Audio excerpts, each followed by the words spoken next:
Hi, everybody. Thanks for joining today. So I see we have a few students here, Kayla, Lutendo, Sino, Sechaba. Let's just wait a few more minutes, and then we're going to get into the lesson. We'll wait 3 more minutes. How are you guys doing today?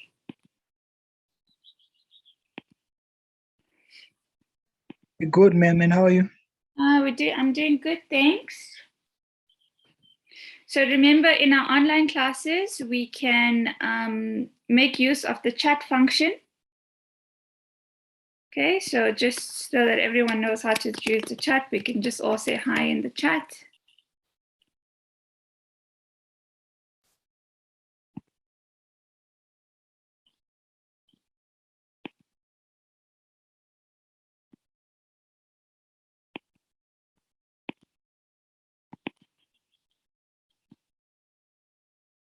So we'll start in 2 minutes. Also, guys, remember that there are 2 links for today's meeting, and we might go over. So if we do, I will put a 3rd link in the chat for us to continue.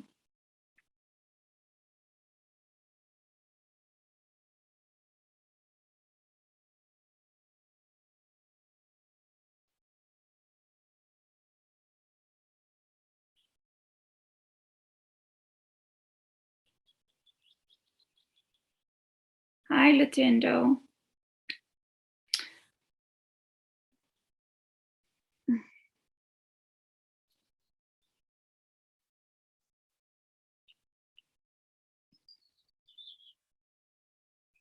Do you guys like these online classes, or do you prefer contact classes?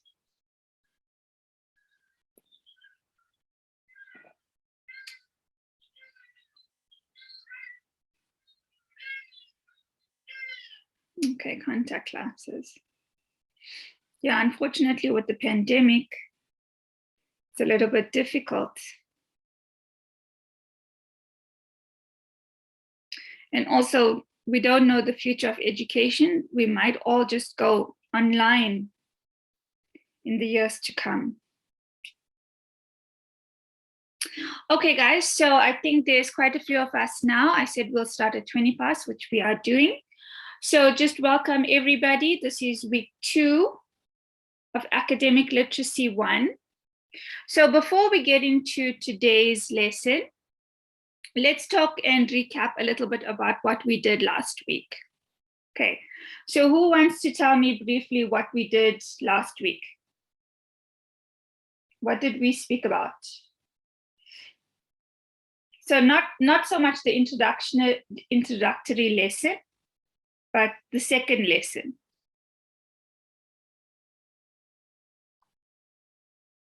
Who remembers anything? So if you'd like to answer, you can write me in the chat. You can write your answer in the chat, or you can, if you write me, I'll give you the opportunity to open your microphone to speak, okay? Remember, guys, we're trying to be as interactive as possible as well, okay? Remember, we're not just gonna, it's not just going to be me talking all the time. So great, Lutendo says in the chat, we discussed forms of reading. So yes, so remind me again, is reading a receptive skill or a productive skill?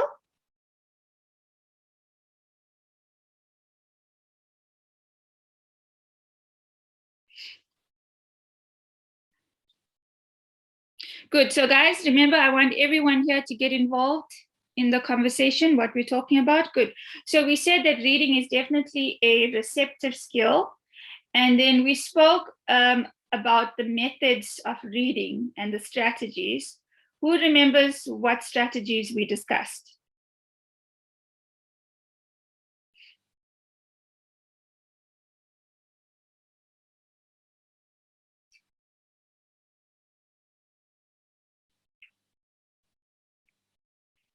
So we spoke about a few methods. We spoke about the ECT method, the SQ3R method,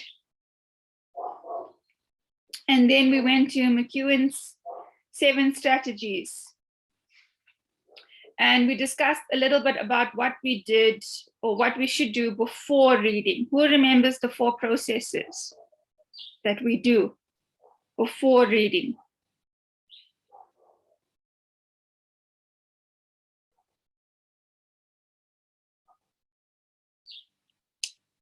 Yes, Pusin? You can open your mic. Hi, Serena. Hi. Can you hear me? I can. Okay, so is it not, I'm not sure. Is it not decoding, skimming, scanning? Okay, yeah. So remember, guys, decoding was the initial process, okay? When the reading process, but when we get into before reading, that's absolutely correct. It's scanning, predicting, skimming, and brainstorming, okay? So those are the processes that we did before reading. And then we went a little bit into during reading, and we only discussed, I think it was 2 points. Can anybody remember what we did during those 2 points? There were 2 things we did when we spoke about during reading, which we're going to continue today. Good, Gubzin. Skimming, brainstorming, etc. Good. So then we spoke a little bit about during reading, and we said that reading is not a passive process. We have to actively involve with the text, okay, to understand it. And then we spoke about inferring meaning of the text. Some people spoke about the Bible. So who wants to tell me what inferring means? Just to recap.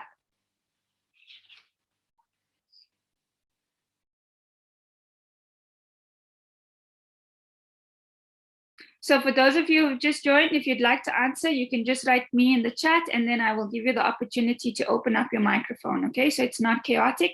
You can also make use of the chat function and write your answers in the chat so I can read it, okay, while we're having the lecture. Also, if you have questions, you can write that in the chat as well.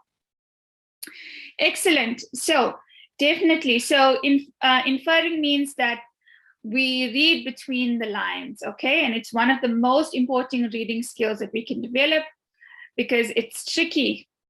Good, I see some excellent answers in the chat. And then we spoke a little bit about clarifying the text. What does that mean, to clarify?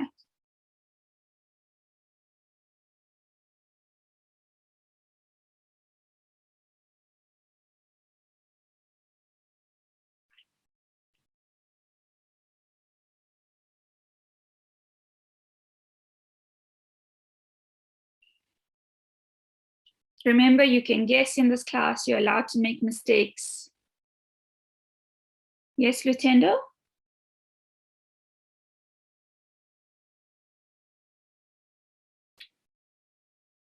You can open up your mic, Lutendo, to speak.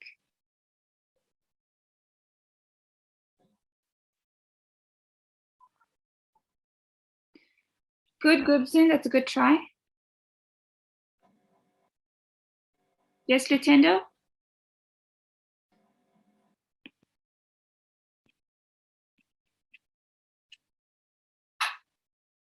Okay, so we said that when we actually clarify the text, we translate the literal meaning of the text, okay, the actual words and sentences. Okay, we need to understand them, and this is when we said, we spoke a little bit about ways to clarify and what we can do. Any questions, comments? Oh, okay, I see, Lutendo, okay. Make something clearer, okay, good. So, Bokhatle, she understood from the word clarify to make something clear. Good, exactly. Yes, like clarifying the language. Okay, so we're looking at the literal meaning of the language. Remember last week we looked at the text of public relations, and we saw that there were many words that we sometimes came across that we didn't understand. Okay, so that's what we do when we clarify the text. So let's get into today's lesson. And today we will also be speaking about your formative assessment brief.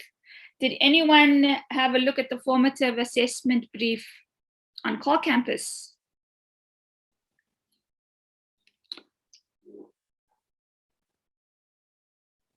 So your brief is there, and I will tell you where to access it. Good. Maniane did look at it. Excellent. So we're going to go through that today, but let's first get into today's lecture.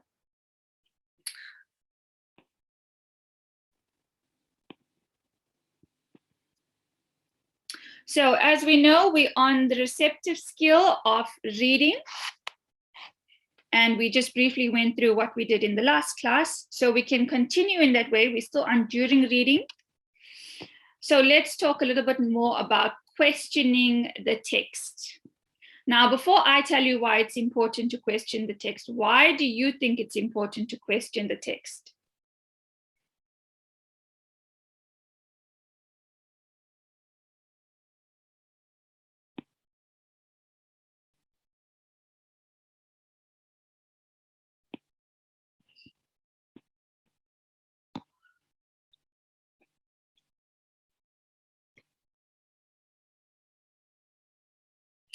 So we need to understand that we're going to be faced.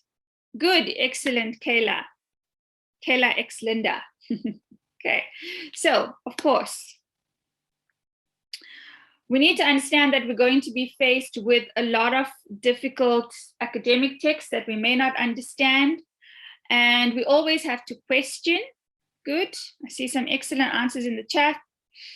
So we're not just going to accept what we receive, whether it's the textbook, whether it's written in the media, etc. We need to check its validity, reliability, and relevance, okay? So we need to check the sources of information.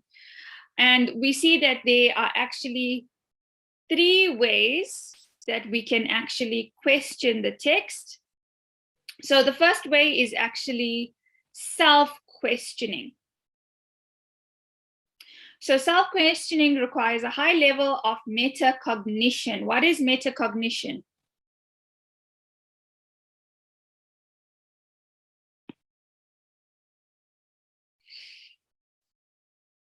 So we spoke about this a little bit last week. We said that we have to think about our thinking, okay? So it's an awareness of and a reflection on your own thought processes. Being aware of how and what you are thinking and why. So while reading, you should question yourself, reflect on your thoughts as they come into your mind, okay? And this is how it's going to influence with the way you engage with the topic as well as your responses. So we need to see, is my understanding accurate of the text, okay? You can ask your lecturers, you can look at peer reviews, your friends, okay? What is my initial responses to the text? Why did I have these responses? So we need to think, am I thinking this way because I've been influenced in such a way?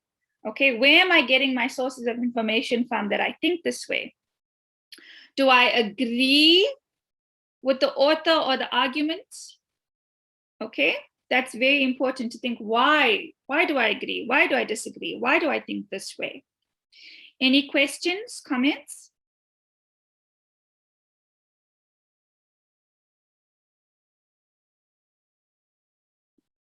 So we also need to understand that this is different from clarifying the text. So here you're not reflecting on the literal meaning of the words that we did in clarifying. So here we're trying to So Lutendo's mic is working. Lutendo, just keep your microphone muted. So yes, as I was saying, here we are understanding the information that's being presented to us. We're evaluating quite critically and also questioning our thought processes and our engagement with the text. Any questions? How many of you actively question yourselves when you're reading a text? Do I understand this? Am I understanding it right? And you ask your friends, is this what it means?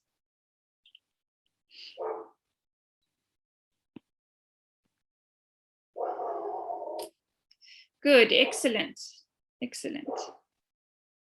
Yes, excellent, Lesedi. Fantastic, great, guys. So then we get to questioning the author or the source.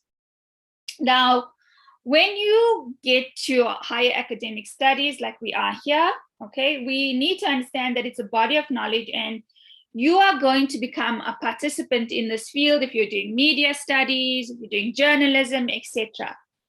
So now you must be able to give your opinion, okay, about what you are talking about.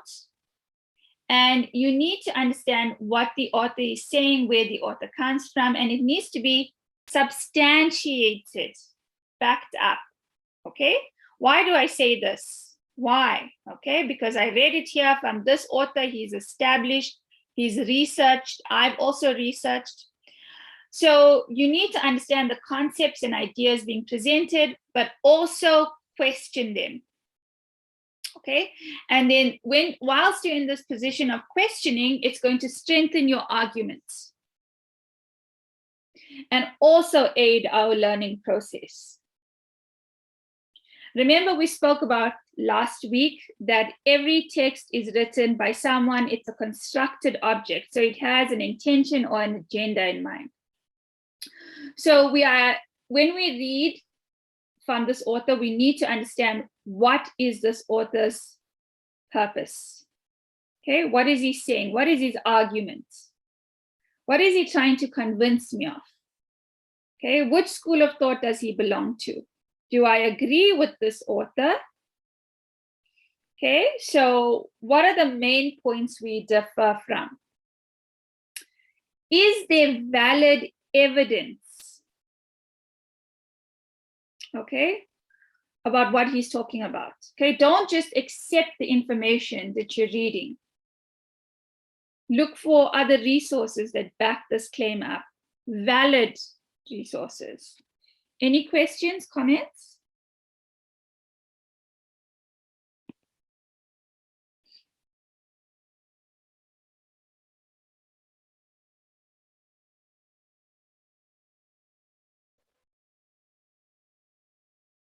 So we can find it on page 57.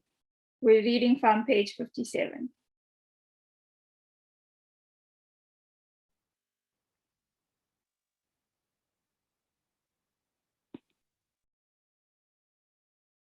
Excellent. Okay, let's continue.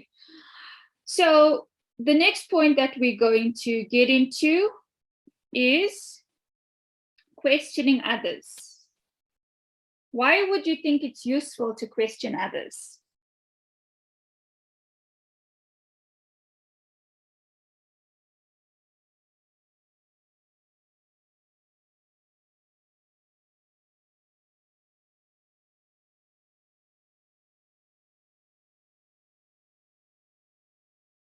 Good, excellent.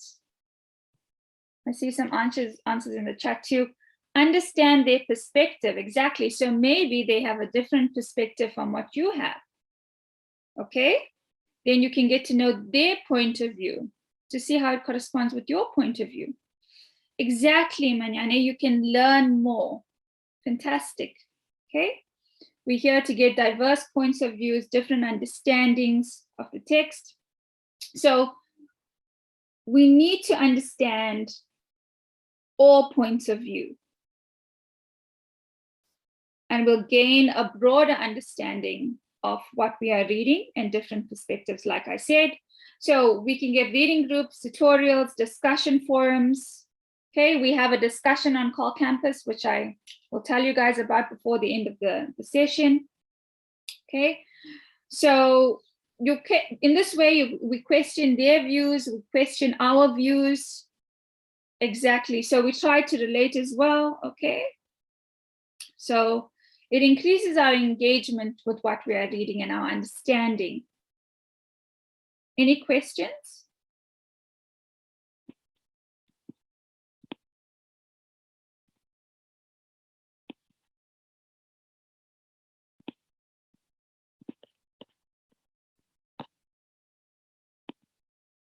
So let's go to searching for and using tools to answer questions about the text. Okay, so when clarifying a text, you are likely to encounter some areas of difficulty or uncertainty.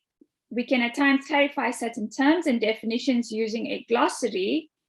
However, to gain a more comprehensive understanding, you will often be required to consult external sources. Okay, I know many times in my studies, I've encountered so many difficult terms that I didn't understand. I had to search and search and search because I didn't understand it. Even in the exam, there was a question about it once and I didn't know how to answer. So it's essential that we try to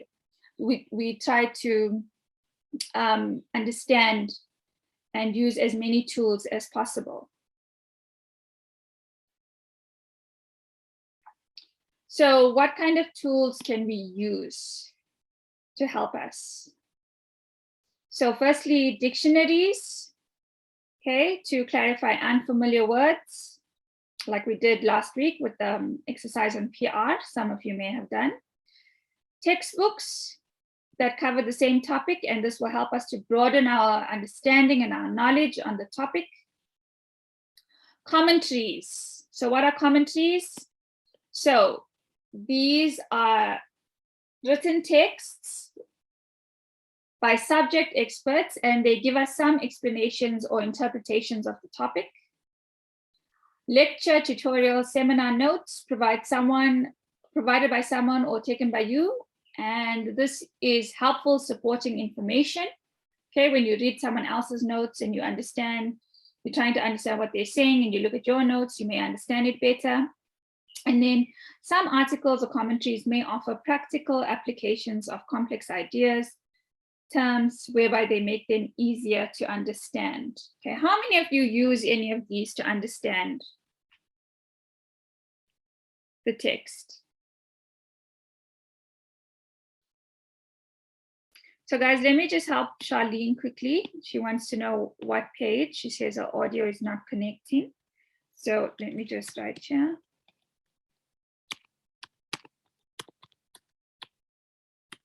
Okay, so Lucetti says, and Nikini, I hope I say your name correct. Sorry guys, if I don't say your name correctly. You can correct me next week when we see each other. Just come to me and let me know. Yes, good. So I see that you guys do. I often use a dictionary and, well, I search online, a lot of online searching, and media texts as well. Which ones have you guys used? Manana says mostly dictionaries. Yeah, sometimes I try dictionaries. Letsati says it's 2022, we use Google. I use the dictionary, great, yeah, okay, cool. So yes, so Google is very interesting. It has a lot of useful information, as we know. Okay, so before we go to summarizing a text, why do we summarize?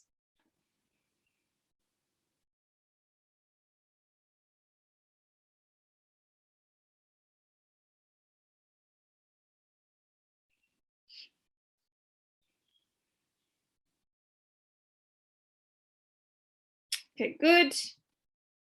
Simplify.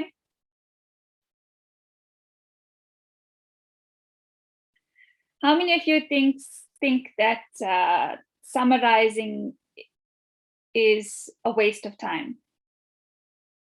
To shorten the context, good. To remember easily, to simplify, to extract the important info.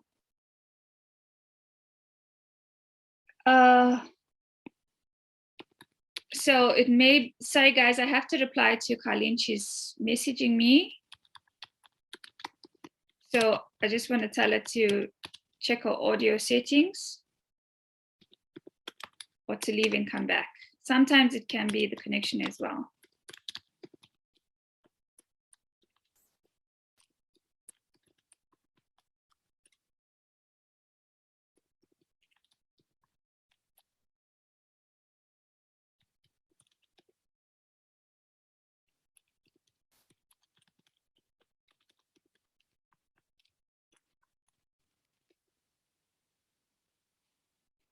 Okay, so thanks guys for the advice in the chat. I'm trying to assist her. Let me just check here.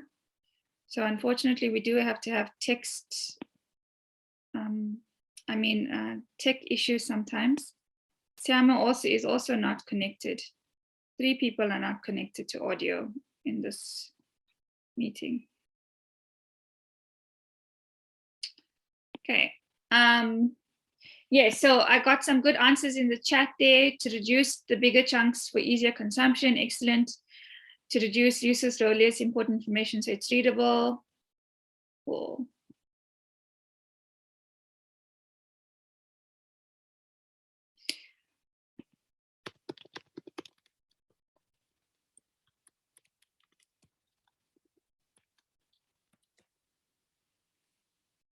Okay, so let's go to summarizing the text. So summarizing involves reading a text, understanding its meaning, and rewording it in a shortened and more simplified form. The purpose of this activity is to identify the key concepts of the text, which will allow you to distill its core meaning. So what is this text really about? By representing information in your own words, we can solidify existing knowledge and create new knowledge. Summaries can take various forms: short paragraphs, lists, bullet points, or in some cases, even mind maps, which we are going to talk about. So we identify the main points of what we've read, okay? The summary should answer the main question about the topic. We can write our answer in a format that's easiest to understand or use graphic organizers, which we'll talk about. Annotations, very, very important when we have a lot of information, so we can note down the most important information. And yeah, so make sure that you understand it, use concise language, and use your own words where possible. So remember, we spoke about this a little bit last week. So when we understand information, we are able to teach it better to somebody else. So this is what we should do in our summaries so that we can understand our information better and also help the other person to understand, hopefully. Okay, questions, comments? Let me try to help Colleen.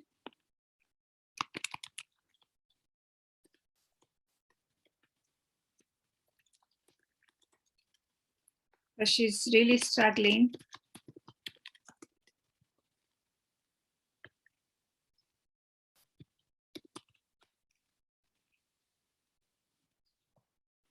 Okay, questions, comments?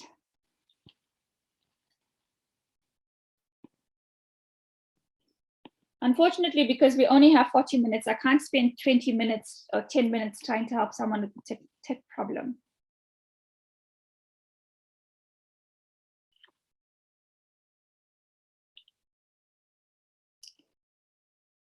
Okay, so let's go on. So there we go. We spoke about summarizing the text.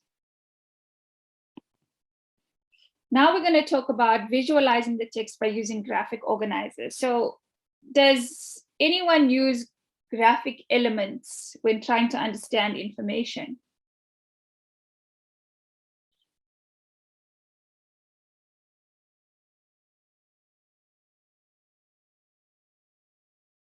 Excellent, Lesedi, mind maps.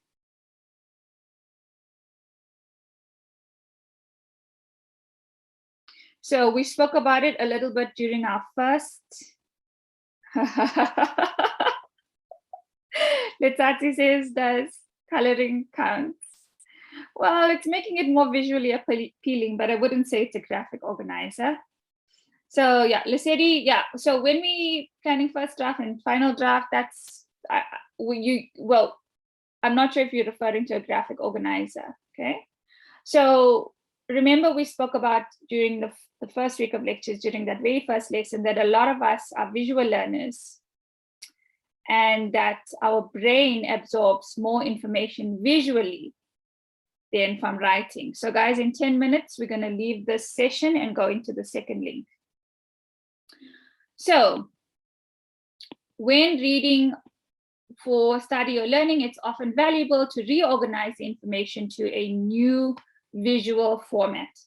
So here we can use the most relevant information in a visual representation, and the original message should not be lost, and it should assist you in accessing the content more easily, engaging with it more actively, and understanding it more quickly, and remembering it more effectively, hopefully.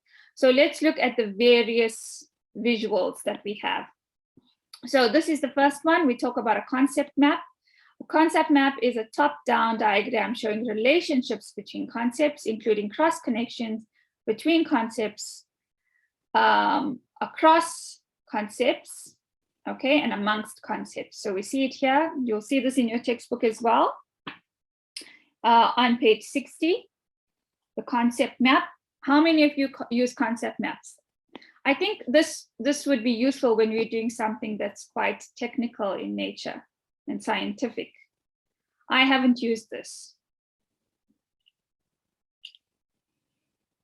Anyone uses this to study? Sorry, to plan when reading?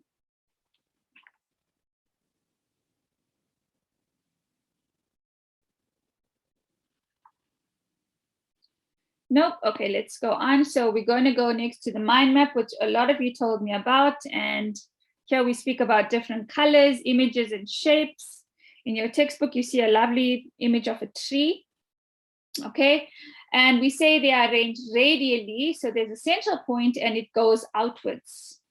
It's also hierarchical in structure. Okay, and you can have a lot of creative expressions and information. I think this really helps me to study. There's also a really nice online one. If you guys ask me for an online tool, if you need one to have mind maps, I have one. And it's really awesome. You just put in all the information and you can distribute it digitally and you can compare. It's really nice for learning. Okay, so the next one we're going to get into is a conceptual diagram. And here we have, it usually represents existing theories or models and follows a more rigid systematic order. So it's not like we have with the mind map, it's more rigid in structure, and it shows relationships between concepts, and it represents a particular form of analysis or methodology. Does anyone use this?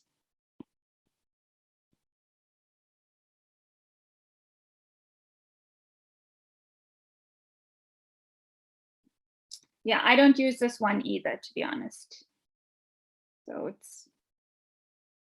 it doesn't make my reading or understanding any better. So visual metaphors, which some of you might use, okay, these occur in textual descriptions whereby one thing is used to represent or symbolize another. Visual metaphors work similarly, except that they are represented graphically rather than in words alone, and they are often used in advertising and other forms of visual communication. For study purposes, they serve to represent new information by drawing on older existing ideas that carry the same meaning. Okay, so I think in the next slide, you'll see an example of a visual metaphor. Okay, and then also on page 63, there's an example of a visual metaphor, which is really cool. You see it's a student and he speaks about jobs, finding a job and promotion, context, etc., and how he's going to do that. So I think this would be more my visual metaphor if I had to do it. Who finds this useful, a visual metaphor?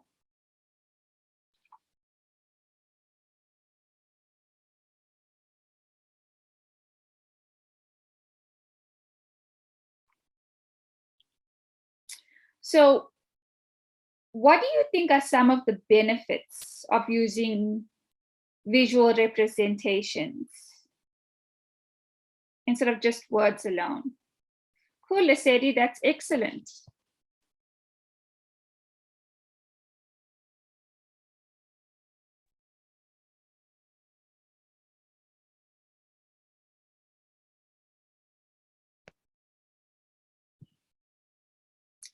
Good, excellent. Personal understanding. It's easier for the brain to process visual than words. Excellent. It makes it seem appealing. I definitely agree. You can see what the words mean, and if it makes sense, it's easier to remember what it is in the context. Fantastic answers, guys. Exactly. So for those reasons, you can see yourself that visuals are attractive. So we can also say they allow our concepts and ideas to be represented clearly. We understand the meaning. We use different colors, fonts, and shapes. Somebody's mic is on. Open, I mean. Colo. Okay, let me mute Colo. So by using different colors, shapes, and images, key points, we get the idea clearly. It's emphasized more. It stimulates creativity. And then different parts of our brain are stimulated in this process, which means that we retain the information better. Okay. We can also, which I find most appealing, when we're dealing with complex information, put it in a simple way to understand. Okay, so the process is easier. Maybe if some of you did biology, okay, I don't know, I think it's called life sciences now. So it's easier to remember when you do it like this. Questions, comments?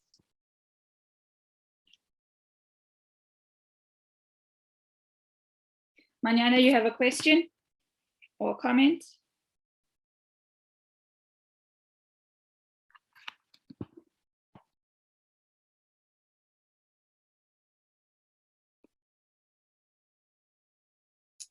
Okay. So let's go into after reading or post reading. So post reading aims to develop the reader's response to the text. In other words, after reading a text for study purposes, you should reflect not only on what you've learned, but also on your opinions and critique of the reading. So we can do this in a few ways: reviewing the text, sharing your interpretations and opinions with others, and analyzing or synthesizing different perspectives on the text. So these activities are going to help us to understand and draw meaning from the reading process as a whole, and to consolidate our understanding and apply your new knowledge in other contexts. So in a more immediate sense, post-reading activities is going to enable you to remember new information for examination or test purposes. But remember, we don't only read for these purposes. We also read to discuss and explore new topics, okay? And understand information from what we are reading, etc. It was easy to study using the conceptual diagrams in life science. Yes, exactly. Exactly. So then we go to answering questions about what you've read. I think we'll do this in the next 40 minutes. So everybody, let's leave this meeting and go to the next meeting. Okay, let's meet there. So guys, I'm going to end this meeting now.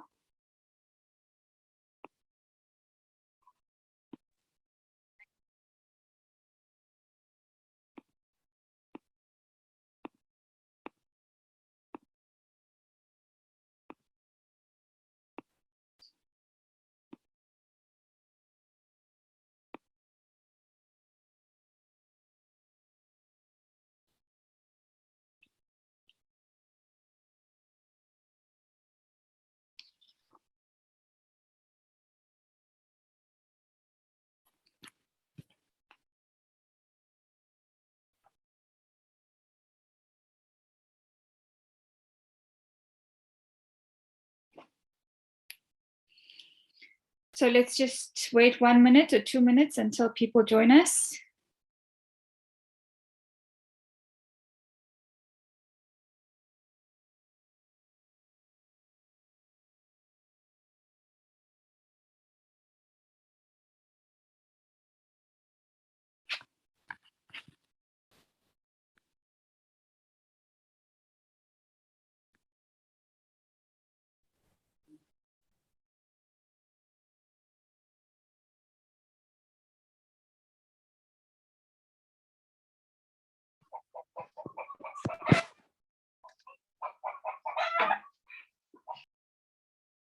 I hear some lovely chickens in the background.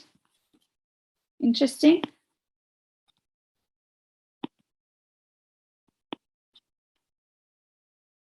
Okay, so let's continue.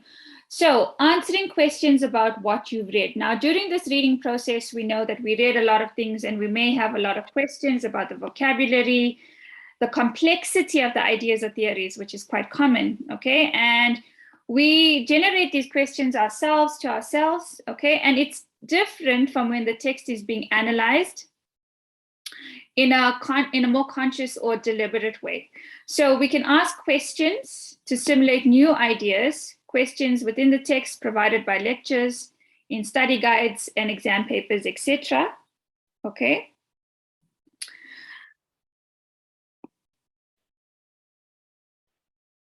Now, we spoke a little bit last week about prior knowledge and new knowledge. So review your new knowledge, and this is going to help you consolidate the new information and develop and enrich your existing knowledge. So when we recite information, which we spoke about, it's helpful to review this new knowledge.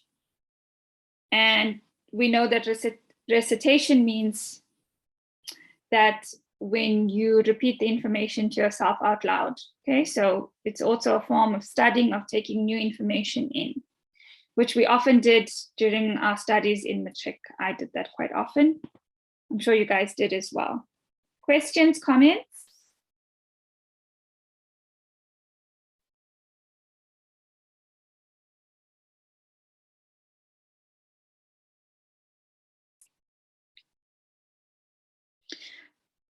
So we're going to get into something that's quite important, reading print and textbook articles, and we're going to talk a little bit more about annotation. So we read for study purposes, and we can get them in hard copy, or we know often now as we move into a more digital area, we get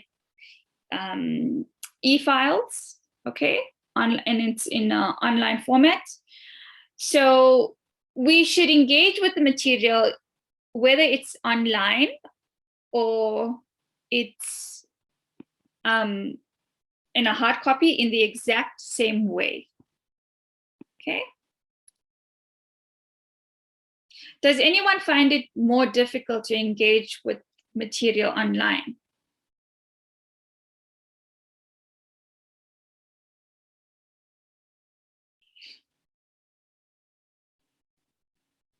Okay, cool.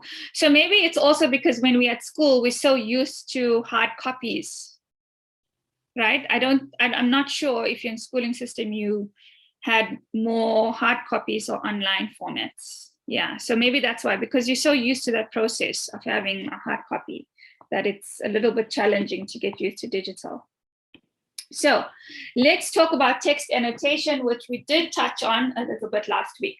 So remember I said that we should only annotate if the hard copies belong to you. Yes, Lesedi says we used to read and highlight.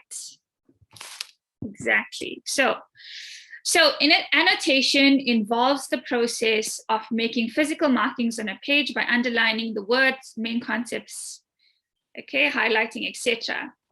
So how useful is annotating? We identify the topic sentence of each paragraph. It draws the reader's attention to key words and phrases. So useful. And it helps the reader locate new information or unfamiliar terms that require clarification. Annotation should always have a clear goal and purpose. Okay, we're not just drawing for fun, which a lot of us actually do. And it should indicate why the information is important and what should we do with this information. Okay, why are we annotating it? For what reason? So we need to also remember that annotating is quite personal. Each person's annotations are going to be different. Okay, because it needs to make sense to you. Okay, not to another person, not to me. You need to understand it in whatever way you do it. Let's talk about reading electronic books and articles. Now, I spoke that last week that we're going more into this digital era and we find a lot of electronic books and articles. Does anyone read electronic books. Articles, I think we have to do because we're online a lot of the time. Okay, on Wattpad, good.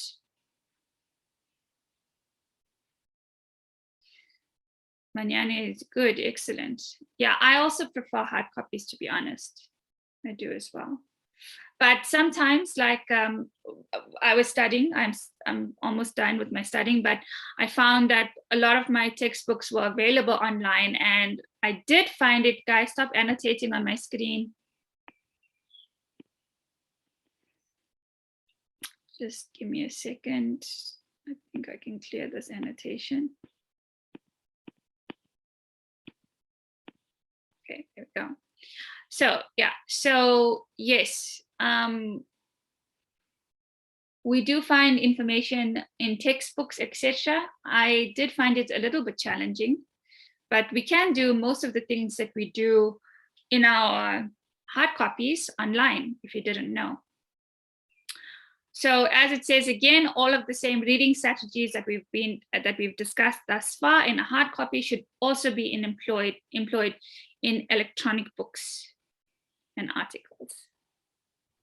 Yes, paperless education. And I also believe in paperless education, to be honest. I think we save a lot of money and it's more efficient. And it's, if you guys didn't know, it's a lot easier to find information if we have it in a digital format, even for studying purposes. It's so easy to just type Control F, find the keywords, etc., and look for things.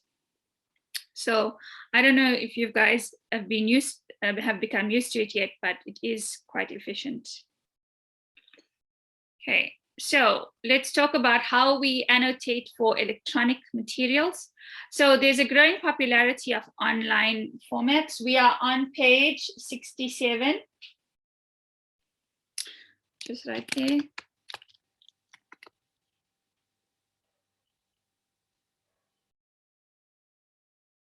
Now, this is why it's a little bit difficult to read electronically, okay?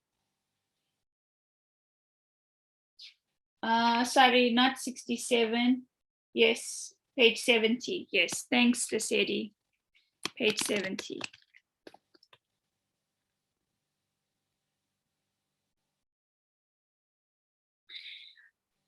So as opposed to printed texts, now the electronic formats have less spatio-temporal markers. Who wants to guess what that means? What does spatio-temporal mean?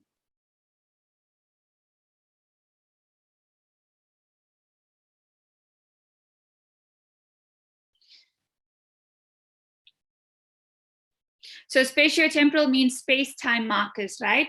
So it means that because we have less contact with the online material, okay, we can't touch it and hold it and engage with it, okay? So for this reason, we need to understand how to become familiar with annotating electronic texts, so we can understand the information better and absorb the information better. So when we create this spatio-temporal markers, okay, we'll be able to understand and engage with the text online more effectively. So most often we deal with PDF documents, okay? Is there anyone in this class who has not come across a PDF document?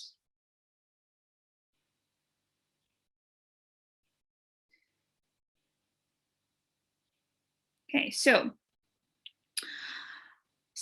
if you didn't know, it stands for portable document file. Okay, when we have a PDF document, we need to understand that we need a version of Adobe that can read and edit the PDF. Okay, we must have this capability enabled. So we need a good version of it. And we need to make sure that when we receive a PDF, which we will receive many, that it can be edited. So if it's locked, you need to ask the person who sent it to you, could you please unlock it and make sure that the setting is changed, because I want to annotate and I want to understand. So there are various annotation options available for PDF documents. Has anyone used any?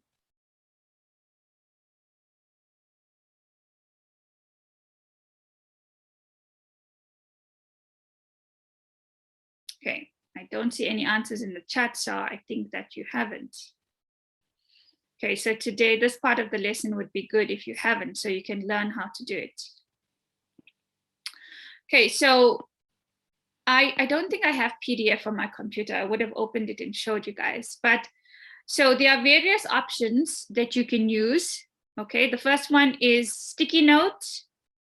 So you can add comments in specific places. You just click and you say sticky note. You can highlight the text. Okay, you can do it in different colors. You can underline the texts. You can strike through the texts.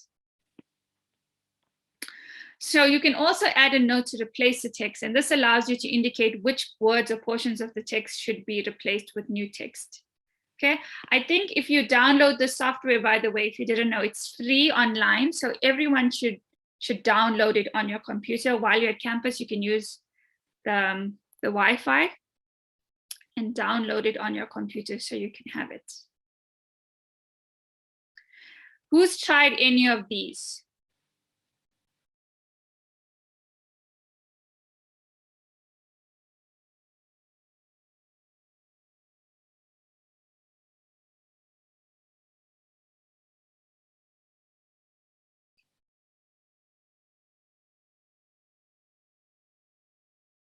So Mlungisi has a question.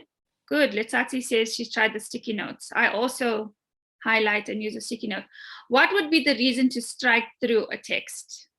Cool. Does anyone want to try to answer before I answer?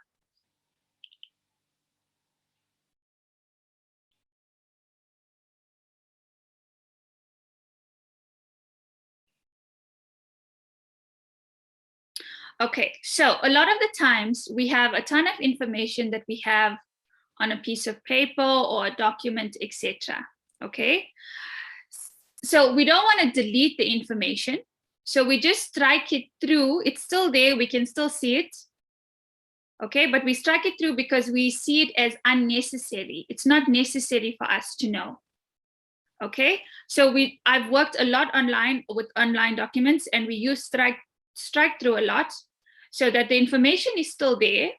Okay, we still have access to it, but we know that it's not important.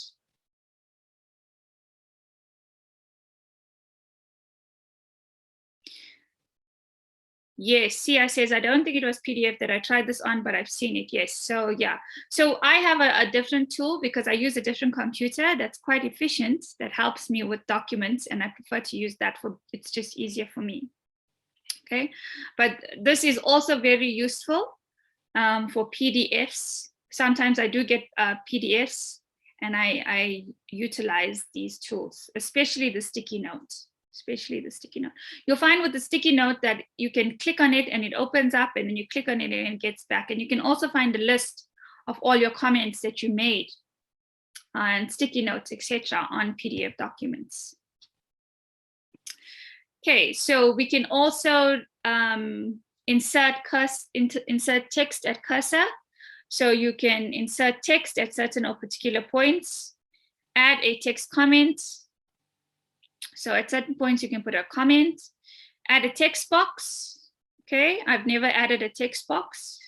I've never done that. And draw free form. So yes, I have drawn free form as well, circles, lines, symbols, etc. But it's a little bit difficult to do online as opposed to holding a pen or pencil. Has anybody done these?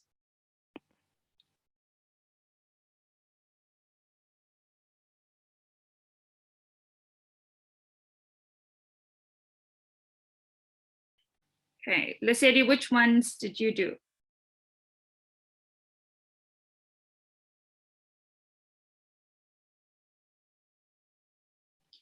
Commenting. Okay, yes, of course, yes, text commenting, exactly, yes. Bahatli says no. Who finds it challenging to work with PDFs? You can just write me or yes in the chat.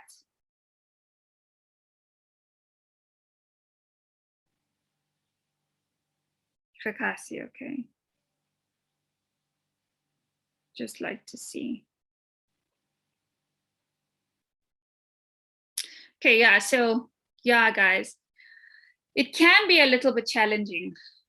Okay, it can be, but it's good to get used to different ways of working and getting information. Okay, it's training our brain to do something new, to work in a different way. Okay, for example, you guys see that now we're not even getting your briefs in physical format, you're getting it online. So a lot of things are moving digitally.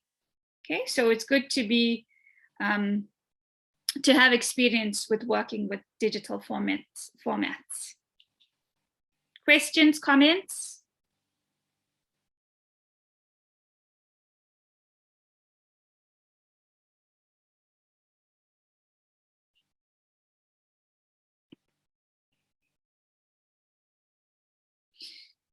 So the features of electronic text affect the way in which we experience reading and retain information. So what can we do? Because it's a little bit different from hard copies, as you guys said, it is challenging. So mentally arrange the information in meaningful chunks.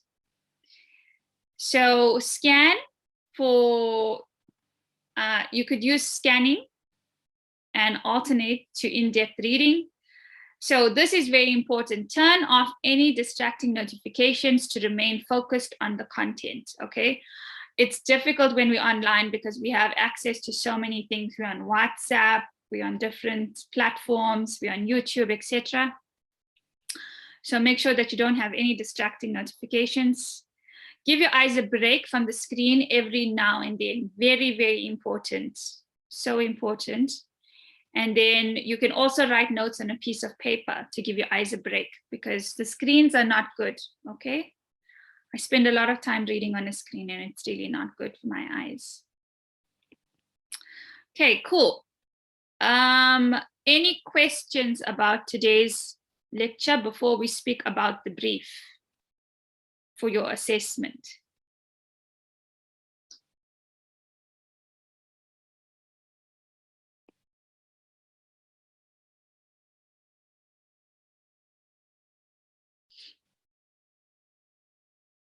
No questions? If you have no questions, you can just write NQ in the chat, okay? So I know that nobody has any questions. So, oh, there's a good question. Sachaba wants to know, what's the purpose of locking a PDF? So sometimes we want our information to remain the same. We don't want to make, we don't want to allow people to make any changes on the to the information that we've sent out. Okay, so for example, if you've, maybe you haven't yet because this is your first year, but usually when you get your results online from your learning institution, they would lock it so that you cannot make any changes on it. Think also of things like passports. Okay, ID documents. You don't want people to be able to alter your details and change it.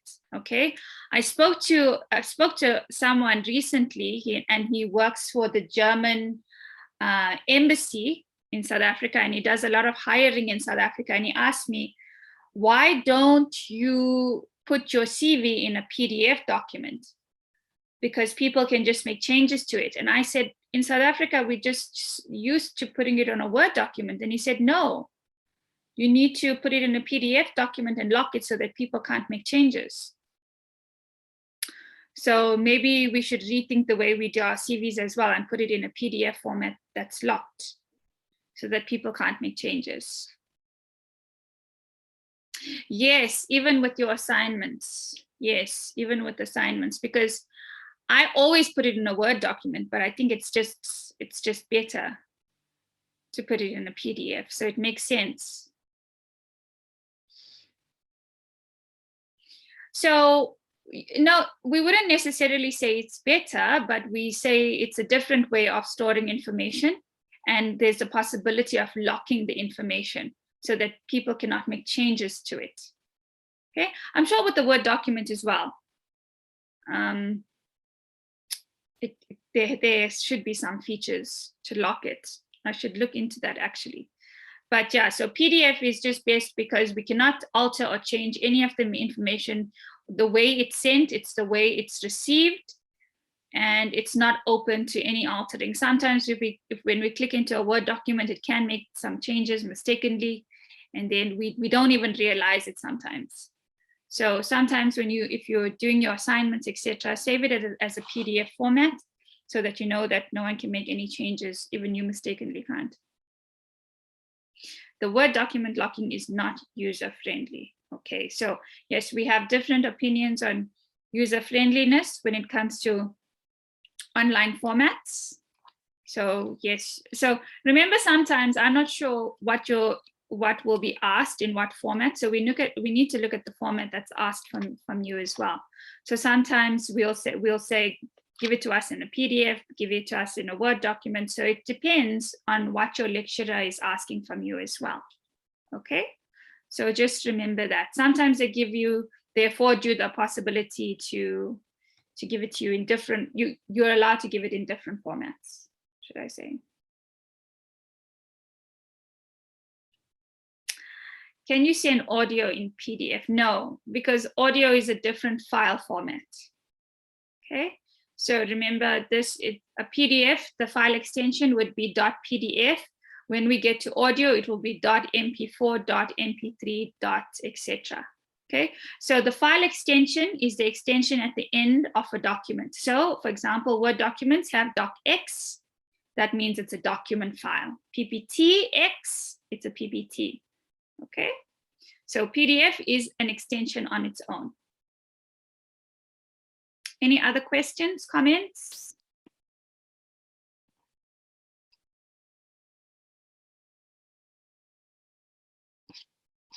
Right, so guys, let's get into this brief. We have, I think it's about 20 minutes or so. Did anyone have a look at this brief that's available on Call Campus?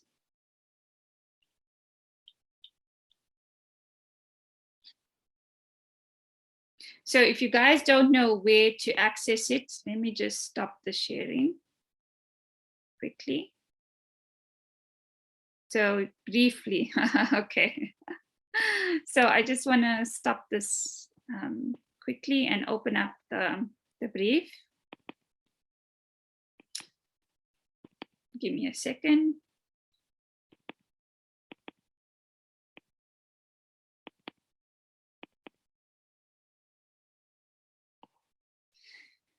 Okay, so I'll share again.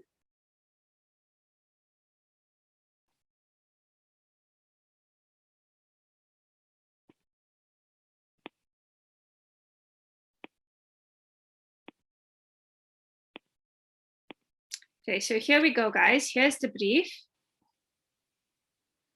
And if you don't know where to access it, it is in, let me just find it here. Modules, subject name, example, ADL1 assessment briefs. Okay, I'll just put this in the chat for those of you who are not sure where to find it. Okay, let's go through it quickly. So there it gives the subject code. It says formative assessment 1, etc. So all assessments must be submitted on Call Campus. Submissions will be open from Saturday, 26th March to Friday, 1st April, 2022. So it means between this time frame, you need to submit your assignment. Lesedi says assessment criteria is asking for too much. We'll come to that, Lesedi. So approximate average context hours, 22 hours, independent learning, 33 hours, and total hours, 55 hours. Okay, let's go through it. So this is an individual assessment designed to assess your understanding of the concepts you have been taught in Academic Literacy 1 thus far. Obviously, we're going to go through more material. This assessment will be in the form of a written assignment to be uploaded on Call Campus. The assessment will require you to reflect on and be able to apply all the skills covered during weeks 1 to 6 of the semester, lessons 1 to 12, language literacy, writing skills, and Harvard referencing. Please answer all the questions, taking care to fulfill all the requirements of each question. So let's go to the first question. You have been appointed as an ADL 1 tutor at Boston Media House, and your students tell you they are not coping with reading a text for understanding. Okay, which we did last week, and some of it this week, today. So write a 500-word speech in which you persuade them to use the SQ3R method for studying. Your speech should provide a clear and referenced description of all the elements of the method, as well as the benefits of using it, and your speech should also have a proper essay structure. Be sure to use the appropriate form of referencing and sourcing in your speech. We haven't done referencing yet, but we're going to do it. Okay, so we need to understand in this question, we need to use the SQ3R method. Okay, we need to look at the keywords here and make sure that we understand what is asked from us. So if you don't understand anything here, guys, I'm obviously not going to give you answers to the SQ3R method, but if you don't understand what to do here, send me an email, okay? Any questions about that?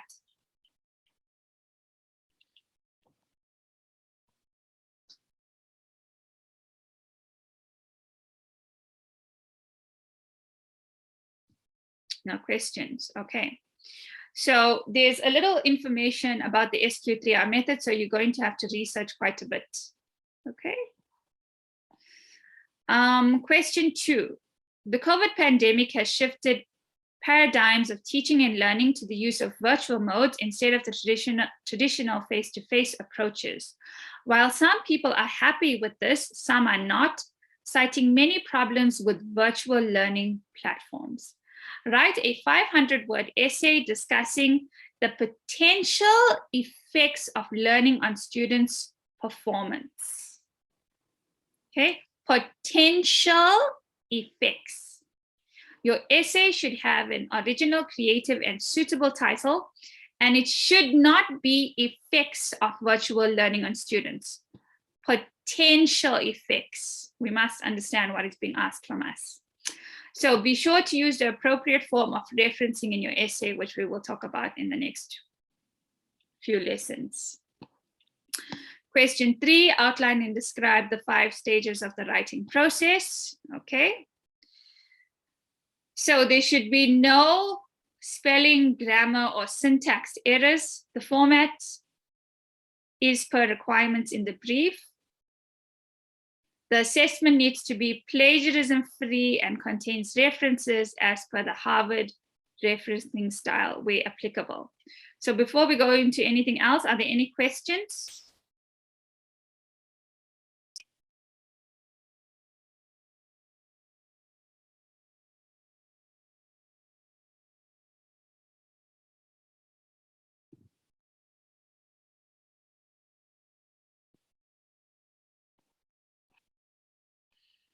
Okay, so the learning outcome, I think you can go through that on your own. Let's look at this assessment criteria, which Lisedi said is a bit much.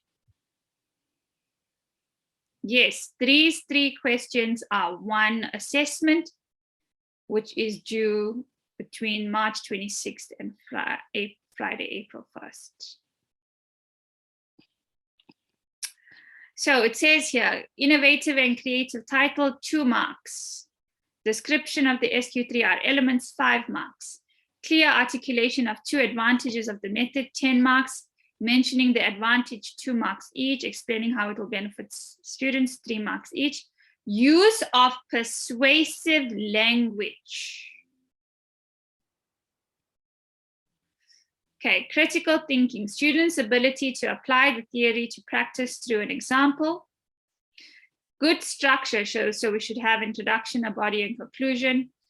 Evidence of research. Okay, we should have our references and a list of references. Okay, if only the textbook has been used, only 2 marks will be allocated. So we need to make sure that we are researching. Okay, so that's only for question number 1 of SQ3R.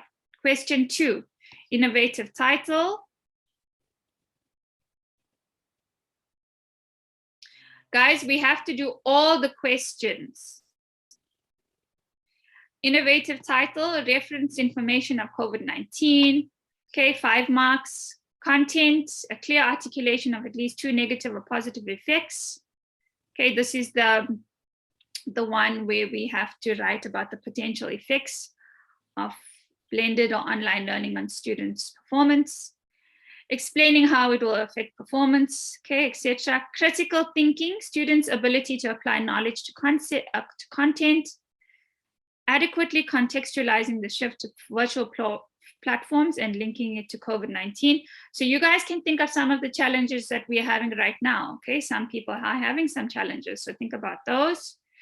Clear structure, okay, intro, body, conclusion, okay, evidence of research, we must research, and then question 3, identifying the stage and describing the stage. So we see 1 mark each, 5 marks and 5 marks. Then we get the technical part.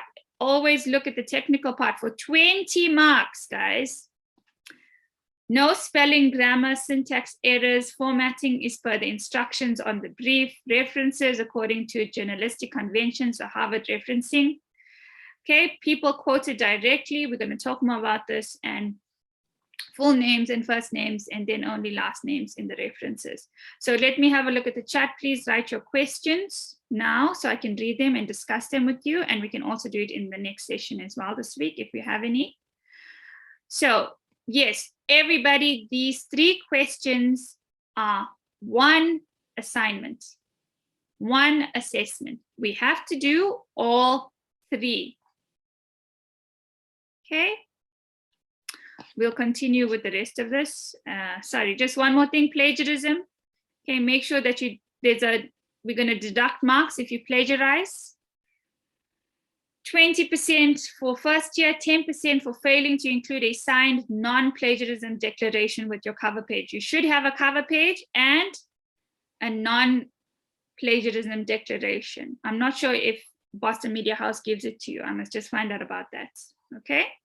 And then that's 100 marks. Okay, so let's see. May we please discuss the referencing method and how it needs to be done as per the subject requirements? We are going to go into the referencing in the next few lessons, okay? The Harvard referencing method. In the meantime, you can actually look online. I'm going to give you guys some tools that will be very, very useful to you, okay? Because I'm a nice lecturer. I've answered that we have to answer all 3 questions. Okay, where can we access our assignment? So guys, I've pasted it in the chat. Here we go, I'm pasting it again. Module, subject name, ADL 1, assessment 1. So on Call Campus, go to modules. Okay, page 6 has the cover page. Okay, great. Okay, let's see. So I think somebody said here that on page 6, here we go, here it is. I didn't go through this entire thing, but here it is. So here is the cover page. And here is the declaration below. So it's on this briefing where you'll find the information. Okay. And yes, I have, just so that everybody knows here, I have plagiarism tools. Remember, I study a lot and use a lot of digital tools. I have plagiarism tools. Okay, will this lesson be on Call Campus? Do you mean the recording? Yeah, Kylo? I hope I said your name correctly. Sorry if I didn't.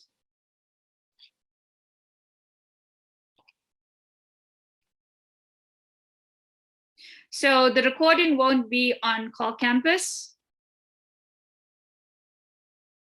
What tools, Lucedi? The tools that I'm talking about for referencing. I'm going to tell you when we do the lecture on referencing.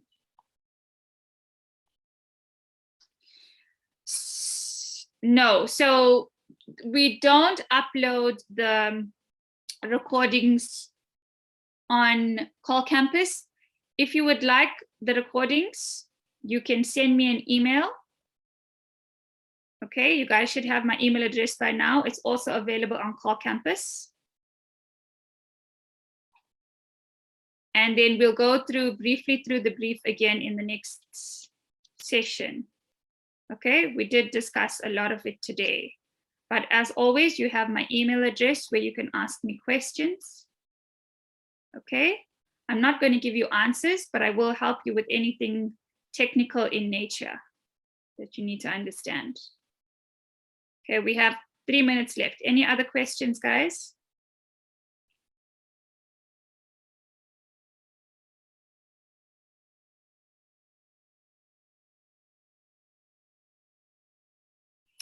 So remember, there's no such a thing as a stupid question. So if you have any questions, you're more than willing to ask me.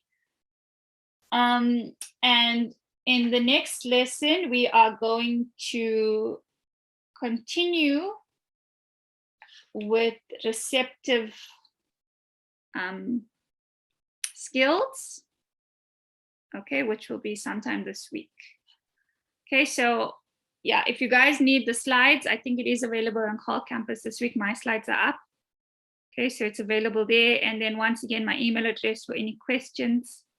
And yes, that's our lesson for today.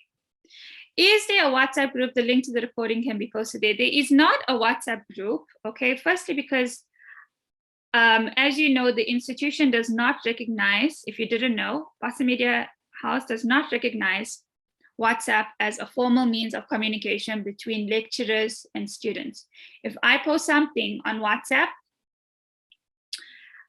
and I didn't send it in an email, I can get into a lot of trouble for it. So there can be a lot of miscommunication in this way, and I can get into a lot of trouble.